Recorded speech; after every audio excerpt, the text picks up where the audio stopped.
పేరన్నా శ్యామ్ సుందర్ అండి. శ్యామ్ సుందర్ అన్న ఏం చేస్తుంటారన్న? అది టెంట్ హౌస్.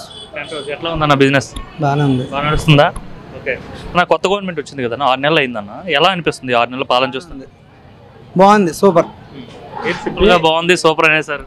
వేధింపులు లేవు, ఎవరి పనాలు చేసుకోవచ్చు, స్వేచ్ఛ అనేది వచ్చింది. ఇంతకుముందు ఇలా మీరు అడిగారు అనుకో మీడియాతో, గవర్నమెంట్ ఇది బాగలేదు అనుకో, చెప్పడానికి లేదు. చెప్పామా అరగంటలో మన ఇంటి దగ్గరికి పార్టీ వాళ్ళని వస్తారు, పోలీసు వాళ్ళని వస్తారు. ఇప్పుడు అదేం లేదు, మనకు స్వేచ్ఛ వచ్చింది. బాగుంటే బాగుందని చెప్పొచ్చు, బాగాలేదని చెప్పొచ్చు.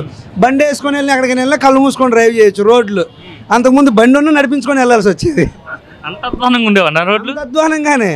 ఒక పేషెంట్ కానీ హాస్పిటల్ తీసుకెళ్ళాలంటే భయమే, హాస్పిటల్ వెళ్ళి చచ్చిపోతాడేమో రోడ్లు వల్ల అనేది. ఇప్పుడు అలా లేదు కదా, కళ్ళకి కనిపిస్తుంది కదా ఎక్కడంటే అక్కడ. చేస్తున్నారు రోడ్లు పని బాగానే చేస్తున్నారండి. ఓవరాల్గా ఈ 6 నెలల్లో చంద్రబాబు తీసుకున్న నిర్ణయాలు కావచ్చు, ఇన్ ఫ్యూచర్ ఆంధ్ర ఎలా ఉండబోతుంది అంటారు? ఆయన నిర్ణయాలు అయితే బాగున్నాయి. గతంలో చేశాడు, మనకు రాజధాని డెవలప్మెంట్ అయింది, ఆంధ్రప్రదేశ్ డెవలప్మెంట్ అయితే ఆయనకి వేసాం. రెండోసారి ఒక ఛాన్స్ ఆయనకి ఇచ్చాం. ఆయన అంత వ్యవస్థను నాశనం చేశాడు. మళ్ళీ చంద్రబాబు నాయుడు గారు చేస్తారని ఆశతోనే మళ్ళీ ఆయనకి వేసాం. మొదలుపెట్టారు కదా, రాజధాని కూడా అవుతుంది, పూర్తి అవుతుందని నమ్మకం ఉంది. చూద్దాం, 5 ఏళ్ళు చేస్తారని నమ్మకంతో ఇచ్చాం, చేస్తున్నారు కూడా. అంటే మన జగన్మోహన్ రెడ్డి మాట్లాడుతూ చంద్రబాబు నాయుడు ఈ 6 నెలల పాలనలో రాష్ట్రాన్ని సర్వనాశనం చేసేసాడు, అధోగతి పాలైపోయింది, ప్రజలంతా కూడా ఇబ్బంది పడుతున్నారు అని చెప్పేసి జగన్మోహన్ రెడ్డి అంటున్నారు. అంటే 5 ఏళ్లలో నాశనం అయిపోయింది అనలేక 6 నెలలు అన్నాడు, అంతే. ఏం లేదు తేడా. ఈ 5 ఏళ్లలో నాశనం చేస్తేనే చంద్రబాబు నాయుడు బాగు చేస్తున్నాడు, మనసు ఒప్పుకోదు చెప్పడానికి. ఈ 6 నెలలు ఏ వ్యవస్థలు నాశనం చేసినానికి ఒకటి చెప్పమన్నాడు ఎగ్జాంపుల్. అంటే ఆయన దృష్టిలో రోడ్లు బాగు చేయడం, రాష్ట్రాన్ని నాశనం చేయడం, రాజధాని నిర్మించడం, రాష్ట్రాన్ని నాశనం చేయడం ఆయన దృష్టిలో. ఆయన రాజధాని విస్తీర్ణం చేస్తాడు కదా 3 రాజధానులని, అలా చేస్తే డెవలప్మెంట్ చేసినట్టు. ఆయనకి రోడ్లు వేయకుండా గొంతులు ఉంటే ఆయన డెవలప్మెంట్ చేసినట్టు. రోడ్లు బాగు చేస్తున్నా చంద్రబాబు నాశనం చేస్తాడు, అది ఆయన లెక్కలో. అంటే రీసెంట్గా చంద్రబాబు నాయుడు విజన్ 2047 అని చెప్పారన్న. అంటే స్వర్ణాంధ్రగా మారుస్తాను 2047 కల్లా అంటే ఏదైతే 10 సూత్రాలు ప్రవేశపెట్టారు, ఒక డాక్యుమెంట్ విడుదల చేసి దాని ద్వారా అయితే చేస్తా అని చెప్పాడు. నమ్మకం ఉందా, చేయగలుగుతాడా చంద్రబాబు? చేస్తాడు సార్, ఎందుకంటే కొత్త వ్యక్తి కదా. గతంలో చేశాడు కదా, 2020 విజన్ అని పెట్టి హైదరాబాద్ చూసాం ఎలా చేశాడు గతంలో ఉమ్మడి ఆంధ్రప్రదేశ్. ఈరోజు అక్కడ అనుభవిస్తున్నారు దాన్ని. మనం డివైడ్ అయ్యాం. మళ్ళీ రెండోసారి చంద్రబాబు నాయుడు గారు వచ్చుంటే నిజంగా ఆయన అన్నది పూర్తి అయ్యేది. ఇప్పుడు కొద్దిగా టైం లేట్ అంతే. 2047 లాస్ట్ టైం 2020 అన్నాడు, అలాగే చేసి చూపించాడుగా. ఈరోజు మనందరూ హైదరాబాద్ బతుకు తెరుగుకి వెళ్ళాల్సిన పరిస్థితి. 2047 నిజంగా ఆయన అయితే తీరుస్తాడని అనుకుంటున్నాం, కన్ఫామ్గా చేస్తాడు. అంటే రిమైనింగ్ ఒక ముఖ్యమంత్రి స్థాయిలో ఉండి ఆయనే స్వయంగా 1వ తారీఖు ఇంటింటికి వెళ్ళి ఫెన్షన్ ఇస్తున్నారు. 1వ తారీఖు సెలవు అయితే ముందు రోజు 31వ తారీఖు 30వ తారీఖు రోజు వెళ్ళి సెలవు ఫెన్షన్ ఇస్తున్నారు. ఎలా చూడొస్తారు ఈ విషయాన్ని? అదే పెత్తందారుడికి పాలనదారుడికి తేడా. పెత్తందారు ఏంటంటే ఉండే ఆర్డర్లు వేసేవాడు, ఎవరైనా ఒక మాట అంటే ఆయన కొట్టండి, తిండి, కోడి మీద కేసు పెట్టండి. పరిపాలన చేయాలనుకున్న వ్యక్తి ఇలా వచ్చి దగ్గరకుండి పింఛన్లు ఇచ్చి ప్రజలు బాగోగులు చూసే వ్యక్తి ఆయన. అదే అనుభవం ఉన్నదానికి అనుభవం లేదు. ఒక ఫ్యాక్షనిస్ట్కును ఒక పరిపాలన చేసే వ్యక్తికి తేడా అదే.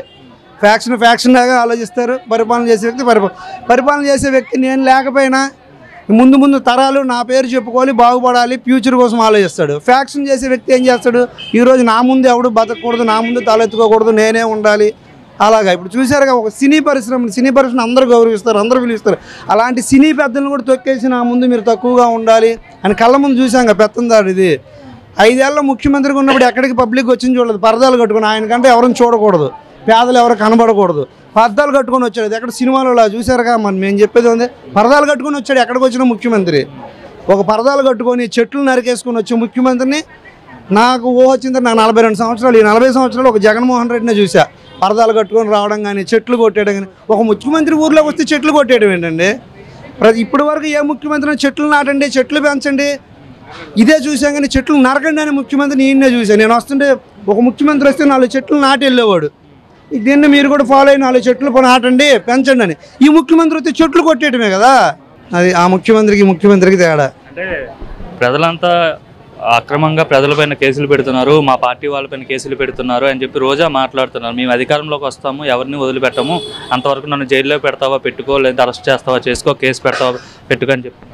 అసలు మీది అంతా నచ్చింది, కానీ ఆ మనిషి కోసం అడగడమే నాకు నచ్చింది. దాని నోట్లోంచి దాని పేరు చెప్పడానికి మాకు మనసు తప్పదు. మాజీ మంత్రి కదండి. మాజీ మంత్రి అయినా ఆ మంత్రిలా మాట్లాడింది. ఒకరోజు అసెంబ్లీలో మీరు చూశారుగా, నన్ను ఎవరైనా రేప్ చేయగలరా, రండి చెయ్యండి అంటే ఏంటది? ఒక మహిళ మాట్లాడే మాట. అలాంటి ఆమె కోసం అసలు అడగొద్దండి. అది మురిక్కాలవ. రోజా అనే వ్యక్తి ఒక మురిక్కాలవ, నోరు కాదు అది.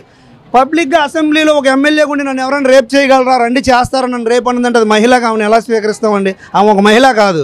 ఒక మురికి కాలం ఆమె. రోజా గురించి దయచేసి ఇంకెవరి దగ్గర కూడా అడగొద్దు మీరు. గతంలో మన రాష్ట్రానికి కంపెనీలు రాలేదు, ఎక్కడ పెట్టుబడులు రాలేదు అనేవారు. మరి లోకేష్ ఐటీ మినిస్టర్గా అండ్ విద్యాశాఖ మంత్రిగా ఉన్నారు కదా, సో ఎలా ఉండబోతుంది? యువతకు ఉపాధి అవకాశాలు దొరుకుతాయా? ఆల్రెడీ కంపెనీలు వరుస కడుతున్నాడు. ఇంతకుముందు వీళ్ళు తరిమేసిన కంపెనీలన్నీ వస్తున్నాయి, మళ్ళీ కొత్త కంపెనీలు కూడా తెస్తున్నారు. ఐటీ శాఖ మంత్రిగా ఆయన పడాల్సిన కష్టమైన పడుతున్నాడు. కష్టం ఊరక పడుతున్నాం అని చెప్తే మనం వినేది కదా. కంపెనీలు కూడా అలాగే వస్తున్నాయి. ఈరోజు మనకు తెలియదే లేదు, ప్రతి కంపెనీ వస్తుంది. అంతకుముందు వీళ్ళు తరిమేసిన కంపెనీలు వస్తున్నాయి, కొత్త కంపెనీలు కూడా వస్తున్నాయి. అంటే లోకేష్ని చాలా మంది ట్రోల్ చేసేవారు కదా, కనీసం ఎమ్మెల్యే కూడా గెలవలేకపోయావు, అంటే దొడ్డిదారిన మంత్రి అయ్యావని చెప్పి ఈ విధంగా ట్రోల్ చేసేవారు. సో ఈసారి భారీ మెజార్టీతో ఆయన గెలుపొందారు, ఇప్పుడు మంత్రిగా వర్క్ చేస్తున్నారు. ఏమనిపిస్తున్నారు అట్లా అనే వాళ్ళందరికీ మీరు ఏం సమాధానం చెప్పారు? నిజంగా ఆయన ఒక మగాడు మొనగాడండి. ఎవరైనా ఏ ముఖ్యమంత్రి కొడుకు ఏం చేస్తాడు, ఏ నియోజకవర్గం బాగుంది, మనం ఎక్కడైతే ఈజీగా గెలుస్తాం అలా నియోజకవర్గాలు ఎంచుకొని అక్కడ గెలుస్తారు. కానీ ఇదే నారా లోకేష్ 40 సంవత్సరాలు పార్టీ పెట్టిన కాడి నుంచి, పార్టీ పెట్టిన 83లో గెలిచిందంట నా నియోజకవర్గం. అప్పటి నుంచి ఇప్పుడు వరకు గెలవని నియోజకవర్గం అది. అలాంటి నియోజకవర్గంలో పోటీ చేసి దాన్ని మన కంచుకోటగా మారుస్తారని నిజంగా అక్కడికి వెళ్ళి ఓడిపోయినా మళ్ళీ రెండోసారి అక్కడే ఉండి ప్రజలకు పనిచేసి భారీ మెజార్టీ గెలిచిన మొనగాడండి ఆయన. ఇప్పుడు జగన్మోహన్ రెడ్డి ఉన్నాడు, పులివెందుల్లో పోటీ చేస్తారు. అది ఎప్పుడో వాళ్ళ తాతల గారి నుంచి వాళ్ళ సొంత నియోజకవర్గం, అక్కడ తిరుగులేని నియోజకవర్గం. బయటకు వచ్చి పోటీ చేయమంటే అది మగతనం. అదే నారా లోకేష్ 40 సంవత్సరాలుగా గెలవని నియోజకవర్గాన్ని ఎంచుకున్నాడు.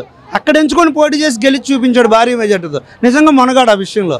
అందరు పప్పు అన్నోళ్ళు ఈరోజు నువ్వు నిప్పు అయ్యాడు, వాళ్ళకి గుండెల్లో గుణపం అయ్యాడు. ఇప్పుడు భయంతో రెడ్ బుక్ ఎన్ని భయంతో మాట్లాడుతున్న జగన్మోహన్ రెడ్డి ఆ రోజు ఎగతాళి చేశాడు.